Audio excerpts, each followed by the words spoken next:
Olá, amigos e amigas, Diácono Beto Brescancin, da Arquidiocese de Maringá, para mais um Você Sabia? Iniciamos o estudo de hoje invocando a Santíssima Trindade, em nome do Pai, do Filho e do Espírito Santo. Amém. Gente, qual é mais importante? O Antigo Testamento ou o Novo Testamento? Qual que tem mais importância? Perguntinha. Nós vamos trabalhar hoje um pouquinho isso. E nós vamos trabalhar isso a partir da própria Bíblia. Se você acompanha a nossa playlist sobre a encíclica Dei Verbum, você já vai saber a resposta. Mas nós vamos começar hoje olhando um texto de Paulo, um texto muito bonito. 2 Coríntios, capítulo 3, 4 a 6 e de 12 a 18. Esta é a convicção que temos diante de Deus, graças a Cristo. Não nos atreveríamos a pensar que esta obra é devida a algum mérito nosso. Pelo contrário, é de Deus que vem a nossa capacidade. Foi Ele que nos tornou capazes de sermos ministros de uma nova aliança. Não a aliança da letra, mas do Espírito, pois a letra mata e o Espírito é que dá a vida. Aí lá no versículo 12 agora. Fortalecidos por tal esperança, estamos plenamente confiantes. Nós não fazemos como Moisés, que colocava um véu sobre a face para que os filhos de Israel não percebessem o fim daquilo que era passageiro. No entanto, os espíritos deles se tornaram obscurecidos. Sim, até hoje, quando eles leem o Antigo Testamento, esse mesmo véu permanece, não é retirado, porque é em Cristo que ele desaparece. Sim, até hoje, todas as vezes que leem Moisés, há um véu sobre o coração deles. Somente pela conversão ao Senhor é que o véu cai. Pois o Senhor é Espírito, e onde se acha o Espírito do Senhor, aí existe a liberdade. E nós, que com face descoberta refletimos como num espelho a glória do Senhor, somos transfigurados nesta mesma imagem, cada vez mais resplandecente pela ação do Senhor, que é Espírito. Que legal, né, gente?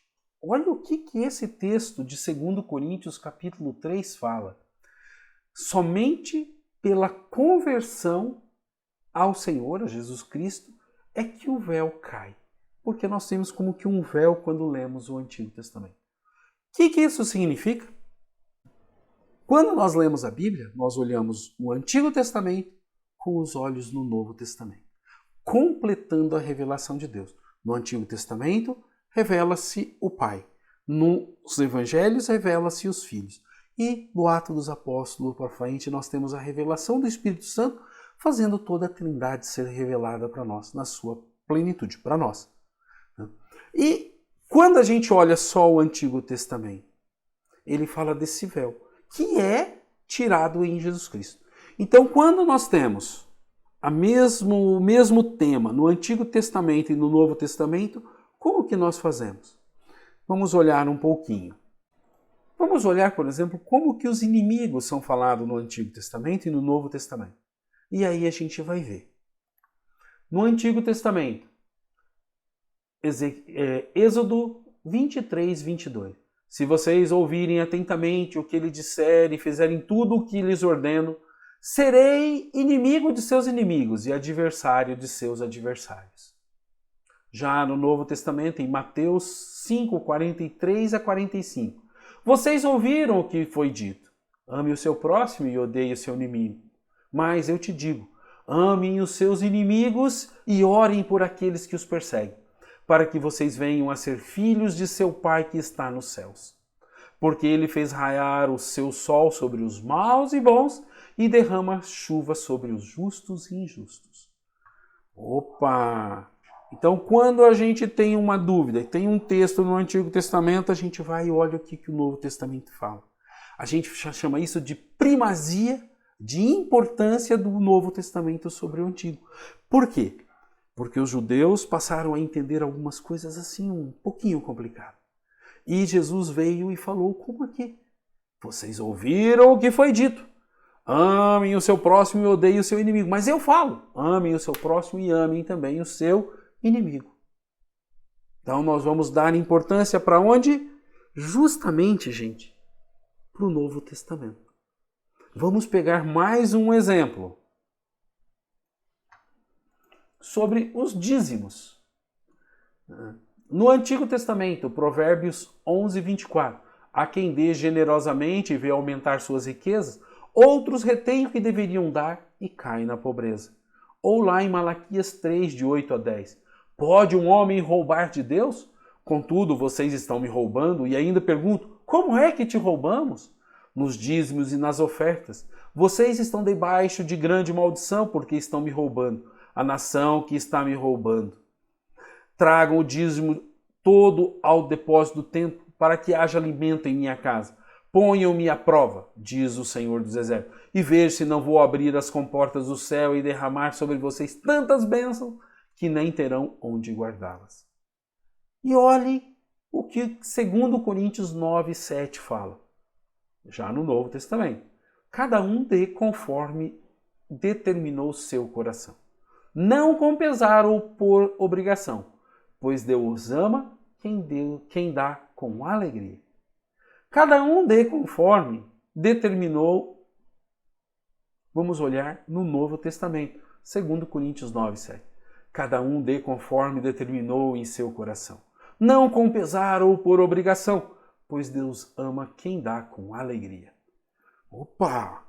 No Antigo Testamento você tem uma obrigação de dar o dízimo e 10%.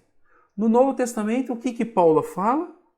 Paulo vai falar assim, cada um dê conforme o seu coração, não com pesar ou por obrigação, pois Deus ama quem dá com alegria.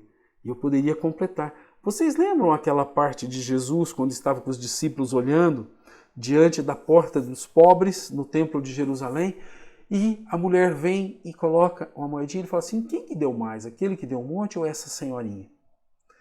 Ah, a senhorinha, porque ela deu uma moedinha e era tudo que ela tinha.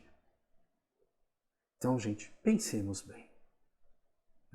Qual é mais humano? Qual que nós olhamos a partir do Novo Testamento? Por isso que a Igreja Católica não impõe um dízimo de 10%.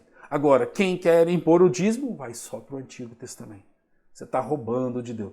Vamos olhar mais um, porque é interessante. A educação. Vamos olhar mais um, porque é muito interessante. Sobre a educação dos filhos. O Antigo Testamento, Deuteronômio 21, de 18 a 21. Se alguém tiver um filho rebelde e incorrigível, que não obedece ao pai e à mãe e não os ouve, nem quando o corrige, o pai e a mãe o pegarão e o levarão aos anciãos da cidade para ser julgado. E dirão aos anciãos da cidade, este nosso filho é rebelde e incorrigível, não nos obedece, é devasso e beberrão, e todos os homens da cidade o apedrejarão até que morra. Desse modo você eliminará o mal do seu meio, e todo Israel o ouvirá e ficará com medo. Deuteronômio 21, 18 a 21. Já no Novo Testamento, olha o que Jesus vai falar. Lucas 15, de 11 a 13, depois o versículo 20. Jesus continuou. Um homem tinha 2 filhos. O filho mais novo disse ao pai, pai, dá-me a parte da herança que me cabe, e o pai dividiu os bens entre eles. Poucos dias depois, o filho mais novo juntou tudo que era seu e partiu para um lugar distante. E aí esbanjou tudo numa vida desenfreada. Fazendo o quê? Aquilo que não podia no texto assim, bebendo e gastando numa vida incorrigível, na devassidão. Já no versículo 20. Então o filho se levantou, foi ao encontro de seu pai. Quando ainda está longe, o pai o avistou e teve compaixão. Saiu correndo, o abraçou e o cobriu de beijos. Pelo texto do Deuteronômio, o que deveria ser feito? Esse cara tinha que ser apedrejado. Pelo que Jesus falou, o pai foi lá, cobriu de beijo, matou o novilho gordo, cevado, fez uma grande festa, porque este meu filho estava morto e tornou a vida. Gente, que coisa linda, né? Que coisa bonita. E no Antigo Testamento, apedreja. O pai e a mãe pegam e levam para ser morto. Por isso que nós, cristãos, gente, vamos sempre olhar o Novo Testamento sobre o Antigo Testamento. Ah, mas todos os textos do Antigo Testamento são assim? Não, tem muito texto bonito, eles revelam muito. Por isso que está em nossa Bíblia. Mas todas as vezes que temos dúvida, nós olhamos no Novo Testamento, a partir da ótica cristã e não da ótica judaica do Antigo Testamento. Isso é interessante. Então a gente sempre pede. Isso leva à vida? Então esse texto da educação dos filhos, aonde o pai e a mãe levam para ser apedrejado porque ele dá muito trabalho. Leva a vida? Não. O que leva a vida é o perdão, o amor e o acolhimento. E isso nós temos no Novo Testamento. Bacana, né, gente? Temos que aprender com isso. Então, o Novo Testamento, para nós, tem muito mais revelação do que Deus realmente é do que o Antigo Testamento. Mesmo o Antigo Testamento sendo muito mais maçudo, o Novo Testamento mais fininho. Mas nós temos coisas maravilhosas no Antigo Testamento. Nossa, quanta coisa linda, quanta coisa boa. Né? Mas os conceitos, quando em dúvida, sempre do Novo Testamento. Continuemos juntos. Paz e bem a todos e a todas.